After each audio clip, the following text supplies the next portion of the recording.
हमारे पास जो हमारा सेकंड पेपर है वो है नॉजिक का। तो नॉजिक जो है वो कहते हैं वो लिबर्टारियनिज़म लिबर्टी की थ्योरी देते हैं बेसिकली। तो फर्स्ट ऑफ ऑल वो कहते हैं कि 400 अमेरिकन्स हैं जो बहुत ज़्यादा रिचेस्ट हैं। फोर्ब्स की लिस्ट में 400 अमेरिकन्स हैं।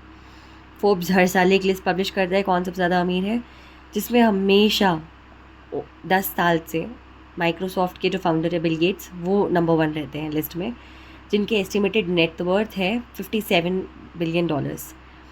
वॉरेन बुफे रहते हैं नंबर 2 पे, जो कि वॉलमार्ट के ओनर है। गूगल अमेज़ॉन के ओनर्स रहते हैं और भी बहुत सारे ओनर्स रहते हैं। तो यहाँ पे ये कहा गया कि अमेरिका की जो रिचेस्ट पर्सन है, 1% जो सबसे अमीर लोग हैं अमेरिका के, उन्होंने कंट्री की 1/3 वेल्थ अपने पास रखी है। 1/3 मतलब 90% अमेरिकन फैमिलीज़ के पास सिर्फ थोड़ी सी वेल्थ है। और टॉप 10 जो हैं अमेरिका के, उनके पास 42% है सारी इनकम का। तो मतलब बहुत पैसा है, बहुत अमीर लोग हैं। और इनफैक्ट इकोनॉमी के लिए अगर देखा जाए तो अमेरिका में जो इकोनॉमिक डिफरेंस है, गरीब लोग गरीब और अमीर लोग अमीर, ये सबसे ज़्यादा देखा जाता है किसी भी और डेमोक्रेसी से। अब ना यहाँ पे बोला गया है कि ये तो काफ़ी ज़्यादा अनफेयर इकोनॉमिक इनइक्वालिटी है। तो यहाँ पे एक एग्जांपल दिया जाता है कि चलो जस्टिस को मैक्सिमाइज़ या हैप्पीनेस को मैक्सिमाइज़ करने के लिए हम ये कर सकते हैं कि बिल गेट्स के इतने सारे रुपयों में से हम 1 मिलियन ले लेते हैं, जो बिल गेट्स के लिए कुछ भी नहीं होगा। वो 1 मिलियन रुपये लेकर अगर हम कुछ फैमिलीज़ में बांट भी दें, करीब 100 फैमिलीज़ में $10,000 के रूप में, तो उनकी हैप्पीनेस बढ़ेगी।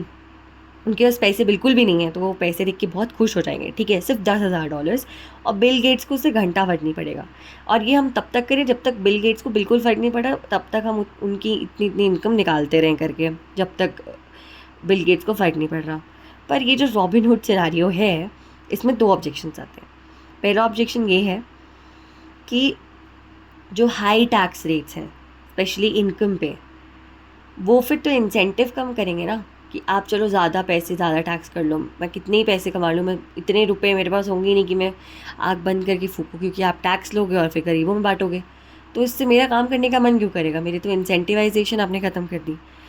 दूसरा ये कि इस हिसाब से अगर अमीर लोग गरीब लोगों की मदद करते रहेंगे और बिना पूछे उनके अकाउंट से टैक्स के रूप में पैसे लिए जाएंगे, तो ये तो उनके फंडामेंटल राइट्स का वायलेशन होगा ना।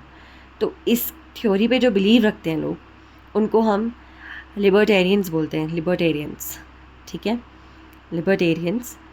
और ये कहते हैं कि जो मार्केट है वो गवर्नमेंट रेगुलेशन नहीं, वो ओपन मार्केट होनी चाहिए। लिबर्टेरियन अप्रोच वाले लिबर्टी की अप्रोच मानते हैं कि ओपन मार्केट होनी चाहिए, गवर्नमेंट को बीच में घुसना ही नहीं चाहिए। और ये इसलिए क्योंकि इससे इकोनॉमिक एफिशिएंसी की बात नहीं कर रहे हैं, वो ह्यूमन फ्रीडम की बात कर रहे हैं। अब यहाँ पे एक नया कॉन्सेप्ट हमारे पास आएगा, द मिनिमल स्टेट। तो जो लिबर्टेरियनिज्म फॉलो करने वाले लोग हैं वो इस आइडिया में बिलीव रखते हैं कि स्टेट को बिल्कुल मिनिमली इंटरफेयर करना चाहिए। उसका एग्जिस्टेंस सिर्फ कॉन्ट्रैक्ट्स को इन्फोर्स कराने के लिए, प्राइवेट प्रॉपर्टी को प्रोटेक्ट करने के लिए थेफ्ट से, और पीस को मेंटेन करने के लिए होना चाहिए। बाकी किसी भी चीज़ में उन्हें इन्वॉल्व नहीं होना चाहिए। तो जो ये लिबर्टेरियन लोग हैं, ये 3 टाइप की पॉलिसीज़ को रिजेक्ट करते हैं। पहला पैटर्नलिज्म। पैटर्नलिज्म जैसे हमारे यहाँ पे कानून है कि सीट बेल्ट नहीं लगाया, हेलमेट नहीं लगाया तो आपको फ़ाइन देना पड़ेगा, जो कि आपकी प्रोटेक्शन के लिए ही होता है। तो ये लोग उसको कहते हैं कि ये स्टेट को क्यों करना ही क्यों है, स्टेट को अपने काम से काम रखें। जब तक मेरे किसी एक्शन से किसी थर्ड पार्टी को कुछ हार्म नहीं हो रहा है, तब तक मैं फ्री हूँ, मैं जो चाहे करूँ। मेरे को अपने आप को मारना है, मेरे को कौन सा रिस्क लेना है, ये स्टेट मेरे लिए डिसाइड नहीं करेगी। अनटिल अनलेस मेरे पास पैसे हैं मैं अपने मेडिकल बिल देने के लिए, तो मैं स्टेट की बात नहीं मानूंगी। ये कहता है पहला इनका, जिसको ये रिजेक्ट करते हैं। दूसरा, नो मॉरल लेजिस्लेशंस। अब जैसे प्रोस्टिट्यूशन मॉरली रॉन्ग है, तो प्रोस्टिट्यूशन जो लोग करते हैं, उन अगर 2 अडल्ट्स विलिंगली प्रोस्टिट्यूशन में एंगेज हो रहे हैं, विलिंगली सेक्सुअल इंटरकोर्स कर रहे हैं under the garb of prostitution, तो ये स्टेट का काम नहीं कि उनके पर्सनल अफेयर्स में मेडल करके इस काम को रोके। Same goes for homosexuality. अगर कोई लड़की लेस्बियन है या कोई लड़का गे है, तो ये उनका राइट है कि वो किसको एज अपना सेक्सुअल पार्टनर चूज़ करें। तो इसमें आप कोई लॉ बना नहीं सकते हो इसके against, that's their personal choice. तो ये एक कहा गया। तीसरा, नो रीडिस्ट्रीब्यूशन ऑफ इनकम और वेल्थ। जो अभी हमने बात करी गई थी कि प्रोग्रेसिव टैक्सिंग बहुत चलती है, कि अमीर लोगों से ज़्यादा टैक्स लिया जाता है। ये इंडिया में भी होता है, टैक्स स्लैब्स होते हैं, तो अमीर लोगों से ज़्यादा टैक्स लें और वो पैसे फिर हम गरीब लोगों में बांटें। पर बिना अमीर लोगों के कंसेंट के अगर हम ये काम कर रहे हैं तो ये तो फिर गलत चीज़ है। हमें मेडल ही नहीं करना चाहिए, स्टेट को मेडल नहीं करना चाहिए। ये ऐसा लिबर्टेरियन जो है वो मानते हैं। इसमें लिबर्टेरियंस ये कहते हैं कि हमें जीना है, हमें मरना है, हमें कौन सी प्रेयर गानी है, हमें अबॉर्शन करना है, हमें पॉर्न देखनी है, हमें कुछ भी करना है। इन सब में है ना, स्टेट को इंटरवीन करने की ज़रूरत नहीं, हमारी मर्ज़ी। हम रिप्रोडक्टिव राइट्स कैसे रखें, अबॉर्शन रखना है, फ्रीडम ऑफ स्पीच रखनी है नहीं रखनी, हमारी मर्ज़ी है। अब ना इसमें एक महानुभाव आते हैं, मिल्टन फ्राइडमैन। वो ये कहते हैं कि जो स्टेट एक्टिविटीज़ जो जनरली हम देखते हैं वो एक इलेजिटिमेट इन्फ्रिंजमेंट है हमारे राइट्स, इंडिविजुअल फ्रीडम्स के लिए। अगर कोई आदमी नोइंगली प्रेफर करता है कि वो आज अपने, उसके पास अगर अकाउंट में 100 रुपये हैं, वो 100 के 100 रुपये उड़ा दे, तो स्टेट कौन से कानून के अंदर उसे रोकेगा कि तू पैसे मत उड़ा? ये तो उसकी मर्ज़ी है ना।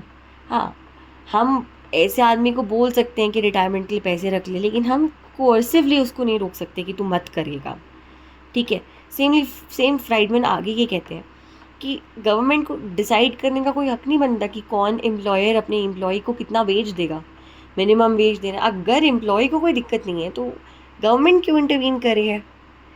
सिमिलरली वो आगे कहते कि एम्प्लॉय डिस्क्रिमिनेशन, अगर मैं एम्प्लॉयर हूँ और मेरी मर्ज़ी मैं किसी एक पर्टिकुलर रेस, सेक्सुअलिटी, डिस्क्रिमिनेशन के आदमी को अपने यहाँ पे नौकरी में रखना चाहती हूँ, तो मेरी मर्ज़ी मैं कैसे डिस्क्रिमिनेट करूँ, इसमें स्टेट को इंटरवीन करने की कोई ज़रूरत नहीं है।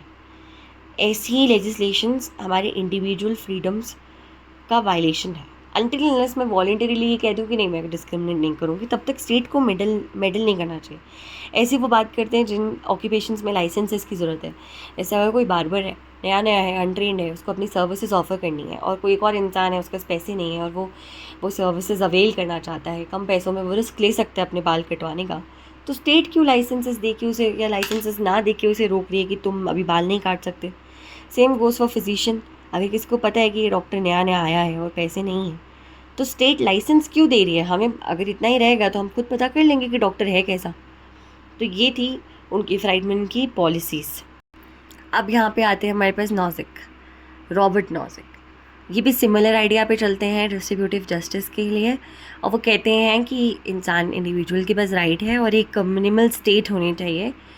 अगर स्टेट थेफ्ट, फ्रॉड या पीपल के जो प्रॉपर्टी राइट्स हैं उनके अलावा कहीं और आगे कहीं जा रही है, तो वो एक पर्सन के इंडिविजुअल राइट्स को वायलेट करिए और ये अनजस्टिफाइड है। और वो कह रहे हैं कि इसमें कोई बुरी बात नहीं है कि इकोनॉमिक इनइक्वालिटी है। अगर कुछ लोग 400 बिलियन रुपए जिनके पास है और कुछ लोग अगर पेनीलेस हैं, इसमें कोई बुराई नहीं है। यहाँ पे नॉजिक ये कह रहे हैं कि थ्योरी ऑफ जस्टिस जो हम बात कर रहे हैं, कि हम बोल रहे हैं कि कुछ लोग नेचुरली गरीब होते हैं वगैरह वगैरह, तो कह रहे फ्री मार्केट में ना किसी एक इंसान की चॉइस डिपेंड करती है कि वो, उनके पास कितने पैसे रहेंगे। वो कहते हैं कि डिस्ट्रीब्यूटिव जस्टिस 2 चीज़ों की रिक्वायरमेंट पे होता है, एक justice in the initial holdings and justice in transfer. तो पहली चीज़ में वो ये कहते हैं कि जिन रिसोर्सेज का आपने यूज़ किया था अपने पैसे बनाने के लिए, वो क्या लेजिटिमेटली आपके ही थे? वो रिसोर्सेज आपके थे? मतलब आप कुछ ऐसे गुड्स बेच रहे हो जो आपने चोरी किए थे, तो जो इनिशियल पैसे आपने लगाए थे, इनिशियल होल्डिंग्स ही जब आपकी नहीं है, तो फाइनल जो ट्रांसफ़र में जस्टिस आपको कैसे मिलेगा? सेकेंडली वो कहते हैं अगर आपने अपने पैसे फ्री एक्सचेंज जो हो रहे मार्केट प्लेस में वहाँ से या किसी और तरीके से, गिफ्ट से, कहीं से लिए हैं, कमाए हैं, तो अगर दोनों क्वेश्चन का आंसर येस है, तो आपके पास जो पैसे बिल्कुल मतलब कम बचे ना, आप उसी के अधिकारी हो।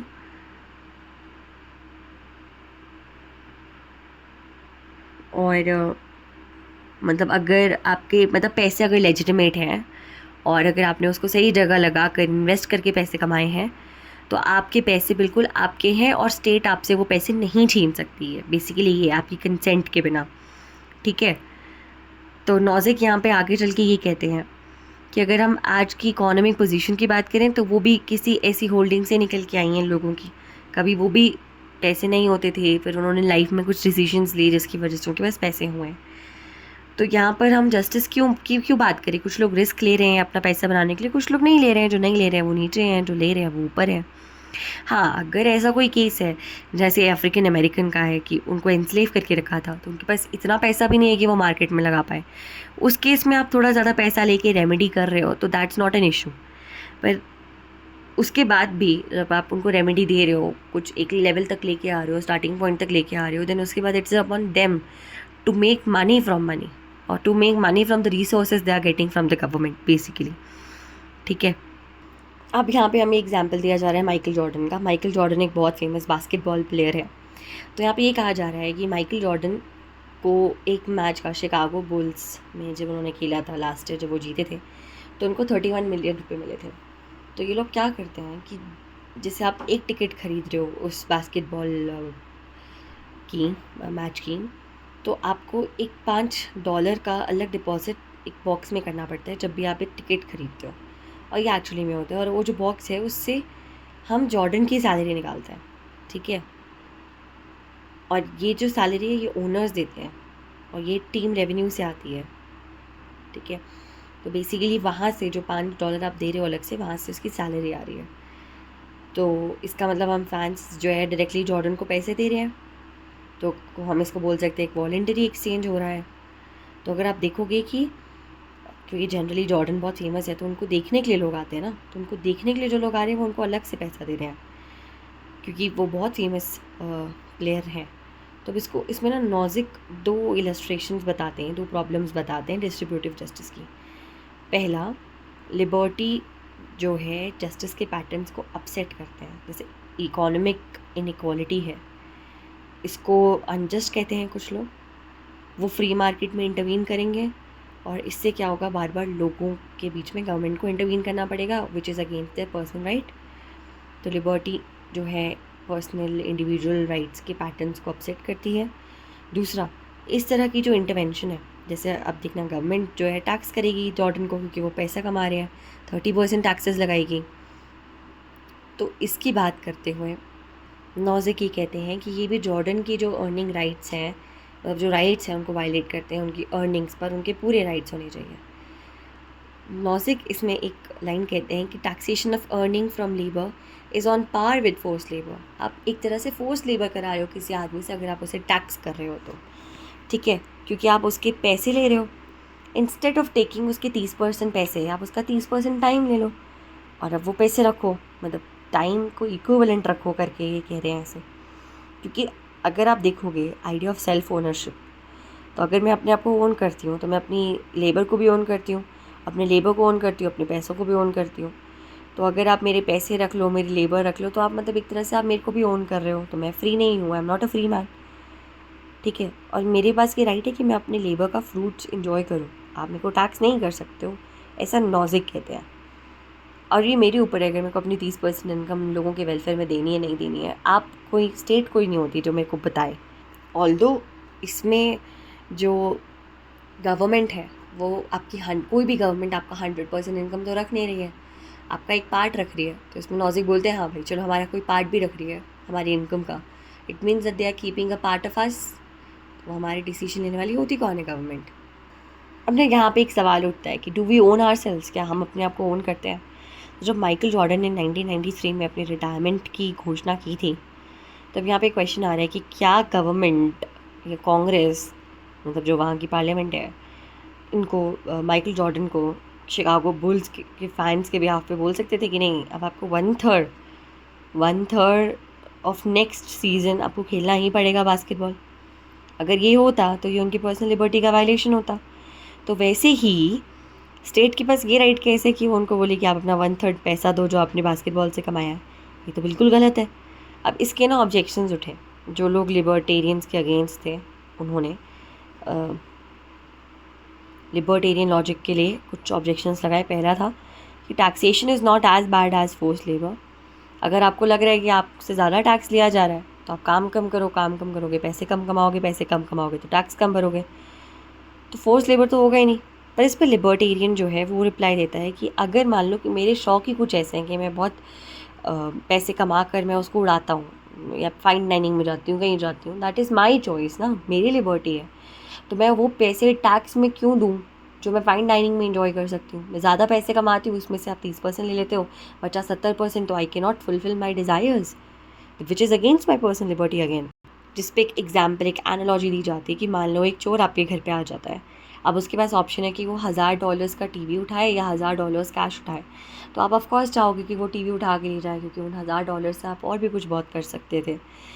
लेकिन अगर वो पैसे उठा के ले गया तो आप टेलीविज़न वापस करके वो $1000 नहीं ला सकते, क्योंकि ऑफकोर्स बहुत लेट हो चुका है आपको कि आप वापस करके ला पाओ। तो अगर हम अज्यूम करें कि जो टेलीविज़न है, losing a television is working less, तो उससे कोई सेंस नहीं बनता। और जो थीफ है वो स्टेट है, वो दोनों ही केसेस में आपके साथ गलत करे, ये लिबर्टेरियंस कहते हैं। अगर वो पैसे भी लेके जा रही है या अगर वो टीवी भी लेके जा रही है, तो वो दोनों केसेस में हमारे साथ गलत करे, because it should be our choice. हम ज़्यादा पैसे अपने शौक के लिए कमाते हैं, हम स्टेट को देने के लिए नहीं कमाते हैं। हम और ज़्यादा पैसे कमाएंगे तो और ज़्यादा टैक्स लगेगा। We don't want to give tax. This is the objection of libertarianism. मतलब हाँ, इस क्रिटिसिज्म पे भी उन्होंने फर्दर ऑब्जेक्शन किया। अब एक और ऑब्जेक्शन जो उठाते हैं लिबर्टेरियनिज्म के ऑपोजिशन में, जो है कि पुअर्स को ज़्यादा पैसे की ज़रूरत है।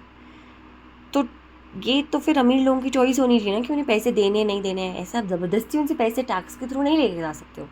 अब इसके भी एक एग्जाम्पल इन्होंने दिया है कि मान लो एक पेशेंट है जिसका डायलिसिस होता है, उसको मेरे पास 2 एलडी किडनीज़ है, तो मेरे से एक किडनी अगर वो ले रहे तो उसका भला हो जाएगा। लेकिन वो 2 एलडी किडनीज़ में से मैं एक अपनी क्यों दूँ? मेरा मन नहीं है देने का, मैं नहीं देना चाहती, it's upon me to give or not. तो ऐसे ही आप ऐसे पैसे नहीं लेके जा सकते हो। अब यहाँ जो तीसरा ऑब्जेक्शन उठाते हैं वो ये उठाते हैं कि माइकल जॉर्डन जो है वो अकेले नहीं खेलते हैं, इसीलिए मतलब उनके सक्सेस के पीछे बहुत सारे लोगों का हाथ है, तो वो सोसाइटी को ओन करते हैं। तो इस पे जो रिप्लाई आता है लिबर्टेरियंस की तरफ से वो ये आता है कि जॉर्डन की बात बिल्कुल सच है कि जॉर्डन की सक्सेस के पीछे बहुत सारे लोग और हैं, जैसे कोचेज़ है, टीममेट्स है, ट्रेनर्स है, रेफरीज़ है, ब्रॉडकास्टर्स है, स्टेडियम मेंटेनेंस वर्कर्स है, और भी बहुत सारे लोग हैं। पर इनको इनकी सर्विसेज के लिए पैसे दिए जाते हैं। माना वो जॉर्डन के मुकाबले बहुत कम है, लेकिन वो उतनी रेम्यूनरेशन एक्सेप्ट करते हैं, उनको कोई प्रॉब्लम नहीं है। तो ये जस्टिफाइड ही नहीं है किसी तरह से। अब जो चौथा ऑब्जेक्शन उठ के आता है वो ये आता है कि जॉर्डन को जो हम टैक्स कर रहे हैं वो उसकी कंसेंट के बिना नहीं कर रहे हैं। वो एक डेमोक्रेसी का सिटीज़न है और उसने कंसेंट, सोशल कॉन्ट्रैक्ट थ्योरी का रोल यहाँ पे आएगा, ठीक है। तो यहाँ पे लिबर्टेरियंस कहते हैं कि तो भाई अगर वो किसी कंट्री में रह रहा है तो उसका मतलब ये नहीं कि उसने ब्लैंक चेक काट के दे दिया और आपको जो अमाउंट भरना है भरो। बिल्कुल ऐसा नहीं है, आप अनजस्टिस नहीं कर सकते उसके पास।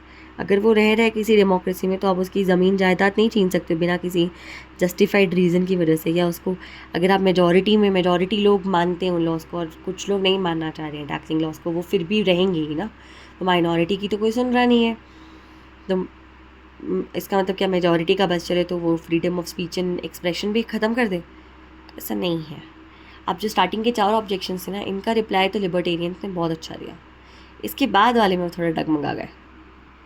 जो 5वां ऑब्जेक्शन था वो ये था कि जॉर्डन बहुत लकी हैं कि उनके पास सारे टैलेंट्स हैं, और क्योंकि ये नेचुरल टैलेंट्स हैं तो उनको नेचर यानी कि सोसाइटी को वापस लौटाना चाहिए, क्योंकि ये उनको बचपन से इनहेरेंटली मिला है, उनके नेचुरल टैलेंट है बास्केटबॉल खेलना। तो इस पर लिबर्टेरियंस ये रिप्लाई करते हैं कि चलो माना उनको ये टैलेंट नेचुरली मिला है, बट ये टैलेंट वो खुद ओन करते हैं और वो अपनी स्किल्स खुद ओन करते हैं।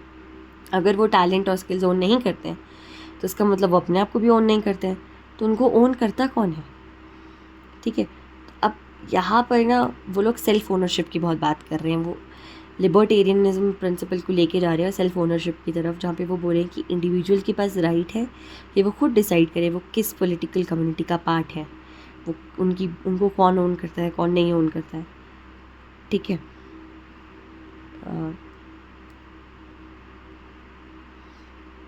अगर जैसे वो एक एग्जाम्पल था ना जहाँ पे एक मोटे आदमी को हम ऊपर से फेंक दें तो रेलवे जो है जो 5-6 लोगों को मार सकती थी, ट्रेन जो काम कर रहे थे वो रुक जाए। तो अगर अपना वो राइट्स है ही नहीं तो हम क्यों हेजिटेट कर रहे थे उनको वहाँ से नीचे पुश करने के लिए? हमें पुश कर देना चाहिए था, मतलब सेल्फ राइट तो है ही है। तो इसका मतलब यहाँ पे वो लोग अपने ऊपर राइट की बात बहुत ज़्यादा अच्छे से करें, जहाँ पे वो कहते हैं कि गवर्नमेंट को कॉन्ट्रासेप्टिव्स को बैन नहीं करना चाहिए, अबॉर्शंस को बैन नहीं करना चाहिए। एक औरत की फुल फ्री विल होनी चाहिए, वो खुद डिसाइड करे उसको अपनी बॉडी के साथ क्या करना है। लॉ को अडल्ट्री, प्रोस्टिट्यूशन, होमोसेक्सुअलिटी वगैरह सबको भी पनिश नहीं करना चाहिए, ये भी उनकी फ्री विल होनी चाहिए। इनफैक्ट कुछ लोग तो इस प्रिंसिपल को right to die, right to suicide तक लेके जाते हैं कि हमारी मर्जी, हमें जब मरना है हम मरेंगे, कोई नहीं कुछ बोल सकता हमें। अपना यहाँ पे एक एग्जाम्पल दिया हुआ है इसी में, जब राइट टू सेल्फ ओनरशिप की बात हो रही है ना, तो इसी में जो इसके अगेंस्ट है ना, वो लोग एक एग्जांपल देते हैं सेलिंग ऑफ किडनीज़ का। देखो मोस्टली कंट्रीज़ में ना buying and selling of kidneys for transplantation is ban, आप नहीं कर सकते हो, स्पेशली ओपन मार्केट में तो बिल्कुल नहीं कर सकते हो। लेकिन किडनी का वेट करते करते बहुत सारे लोग मर जाते हैं, तो अगर एक फालतू किडनी है, हेल्दी किडनी है, तो क्यों ना मैं उसे दे दूँ। अगर मेरी बॉडी है, मेरी मर्ज़ी है, तो मैं अपने पार्ट्स ही बेच सकती हूँ, किसको देना है किसको नहीं देना है, दैट्स अपॉन मी। तो अगर अब इसमें ना 2 केसेस दे रखे हैं टिपिकल केसेस कि मान लो आपके पास एक प्रोस्पेक्टिव बायर है आपकी स्पेयर किडनी का जो परफेक्टली हेल्दी है, ठीक है, वो आपको बोल रहा है कि मैं आपको $8,000 दूंगा आपकी किडनी का, इसलिए नहीं क्योंकि मुझे वो चाहिए ऑर्गन ट्रांसप्लांट के लिए, पर इसलिए क्योंकि मैं एक आर्ट डीलर हूँ जो ह्यूमन ऑर्गन्स को क्लाइंट्स को बेचता हूँ, ठीक है। वहाँ पर आपको थोड़ी दिक्कत नहीं होगी। चलो दूसरा केस कंसिडर करते हैं कि मान लो एक खेती करने वाला किसान है, वो कहीं गांव में रहता है, उसको अपने एक बच्चे को कॉलेज भेजना था, उसने अपनी एक किडनी बेच दी। अब उसकी दूसरी बेटी बड़ी हो जाती है और वो आता है कि मेरी मेरी मेरी ऑर्गन है, मेरी किडनी है, तो मैं दूसरी वाली बेचूंगा, लेकिन दूसरी किडनी बेचने से उसकी मौत हो सकती है। तो अब क्या? तो एक्चुअली में ये केस हुआ था 1990s में कैलिफोर्निया में। एक प्रिजन इनमेट था जो अपनी दोनों किडनी बेचना चाहता था ताकि उसकी बेटी कॉलेज जा पाए, तो उसको डिनाई कर दिया गया था ये, क्योंकि अगर आप बोल रहे हो कि आपके पास अपनी बॉडी पे खुद पूरा राइट है, तो उस हिसाब से तो आपको बेचना चाहिए, लेकिन ऐसा नहीं है। सेल्फ ओनरशिप नहीं होती है आपके पास। सेल्फ ओनरशिप आपके पास ओनली तब तक है जब तक वो आपकी लाइफ को हार्म नहीं कर रही है। अब ना इसी में आगे एग्जाम्पल आता है असिस्टेड सुसाइड का। एक डॉक्टर हैं, डॉक्टर जैक केवोर्कियन, 2007 में जब ये 79 के थे, तो उनको मिशिगन में प्रिजन में डाला जाता है 8 साल के लिए, क्योंकि इन्होंने लिथल ड्रग्स दिया था एक इंसान को, जो पेशेंट था उनका, जो बहुत ज़्यादा इल था और वो मरना चाहता था उसको। तो इनको डॉक्टर डेथ के नाम से भी जाना जाता था। इन्होंने 130 लोगों की हेल्प की थी मरने के लिए, ठीक है। तो ये कहा जाता, अगर हम असिस्टेड सुसाइड की बात करें तो फिर तो हम कह सकते हैं ना कि यार हमारे पास तो हमारी बॉडी का राइट है, तो हमारी मर्ज़ी हम मर जाएं। लेकिन in general except for Netherlands कहीं पे भी इसको हम बोलेंगे एक्टिव यूथनेशिया अलाउड तो है नहीं है। और जहाँ पे भी अलाउ है वहाँ पे इसलिए अलाउ नहीं है कि you have the right of your own body, but इसीलिए अलाउ है क्योंकि डिग्निटी और कंपैशन के नाम पे उन्हें मौत दी जाती है कि ठीक है यार वो बहुत दर्द में ऑलरेडी हैं, तो वो जिएंगे तो उनको और तकलीफ़ होगी, इसलिए उनको मार दिया जाए, ठीक है। तो ये राइट बेसिकली किसी भी इकोनॉमी में, किसी में भी जनरली किसी भी डेमोक्रेसी में अलाउड नहीं है। अब यहाँ पे एक और एग्जांपल दिया कंसेंशुअल कैनिबलिज्म का। ये बहुत ही स्ट्रेंज केस है 2001 का, जहाँ पे एक जर्मन विलेज है रोटनबर्ग, वहाँ पे एक आदमी है बर्न जर्गन ब्रांडिस, जो कि एक 43 ईयर ओल्ड सॉफ्टवेयर इंजीनियर है। उन्होंने एक इंटरनेट एड पे रिस्पॉन्स किया जहाँ पर एक आदमी है अरविन म्यूइस, 42 ईयर्स के हैं, कंप्यूटर टेक्नीशियन है। म्यूइस ऑफ़र कर रहे थे, एक भी पैसा ऑफ़र नहीं कर रहे थे, बस वो कह रहे थे कि वो चाहते हैं कि वो एक एनिमलिज्म एक्सपीरियंस करे, किसी को मार के खा जाए। तो कुछ 200 लोगों ने उनको रिप्लाई किया इस ऐड पे, जिसमें से 4 तो म्यूविस के घर तक भी गए इंटरव्यू के लिए, और उन्होंने लास्ट में जाकर डिसाइड किया नहीं, वो नहीं मरना चाहते, नहीं खाना चाहते, नहीं खिलवाना चाहते अपने आप को। पर जो ब्रांडिस थे वो म्यूइस के पास जाते हैं और वो कहते हैं कि हाँ चलो, कॉफ़ी टेबल पे वो प्रपोजल एक्सेप्ट करते हैं कि हाँ चलो तुम मुझे मार के खा लेना, कोई दिक्कत नहीं है। म्यूविस अपने गेस्ट को जो उनके घर पे आया था उसको मारते हैं, उसको खाते हैं, उसके लाश को स्टोर करते हैं अपने फ्रीज़र में, और उसकी बॉडी का अप्रॉक्स 40 पाउंड्स खाना खा जाते हैं, मतलब ऑलिव ऑयल और गार्लिक के साथ मिलाकर, ठीक है।